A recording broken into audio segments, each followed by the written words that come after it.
Welcome back to Living Strong Adventures, everyone. It's early 4:30 a.m. and I'm Peter Liciaga, your host. As always, I'm using an AI-generated voice to record these reflections to keep things quiet in my home while my family sleeps. So please forgive any mispronunciations. You can follow my podcast on Spotify or your favorite podcast platform to stay connected. It would really make my day. Today's reflection is one that's deeply personal for me, and it's a theme I've carried with me for many years. The idea of being the point man in my family, of taking extreme ownership. It's a role I take seriously, and it's evolved over time, but its importance has only grown more profound as I've gotten older, and as life has called on me to lead in new and unexpected ways. About 21 years ago, I was given the book Point Man, How a Man Can Lead His Family by Steve Farrar.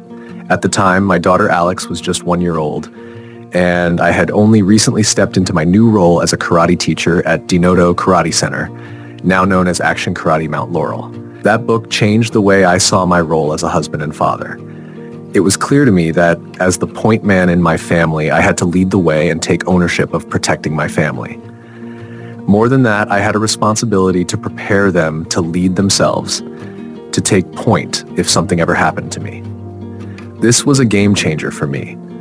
Being the point man wasn't just about being strong. It was about being the first line of defense, taking on the burdens and preparing others for the challenges they might face. And over the years, I've embraced this role more and more. When I got introduced to Jocko, Willink, and Leif Babin's extreme ownership, that mindset locked into place even further.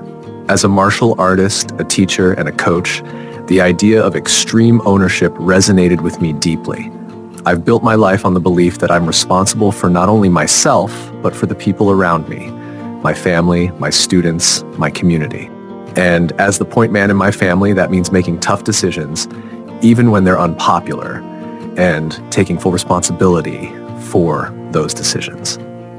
What I've come to realize, especially as I've grown older, now at 63, is that the role of point man evolves. It's not just about leading from the front. It's about empowering others to lead when their time comes.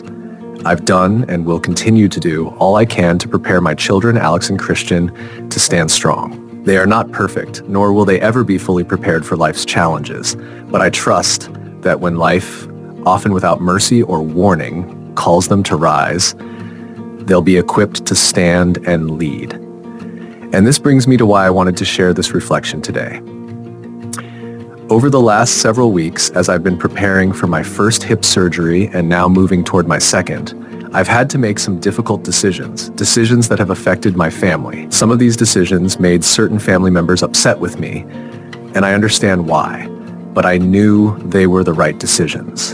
And part of my responsibility as a leader in my home is making those choices, even when they aren't easy. I've learned that being the point man doesn't mean being perfect. It doesn't mean I always get it right, but it does mean I take responsibility. It means I own the results of my actions, whether they're successful or not, and I lead with integrity, transparency, and care for those I'm responsible for.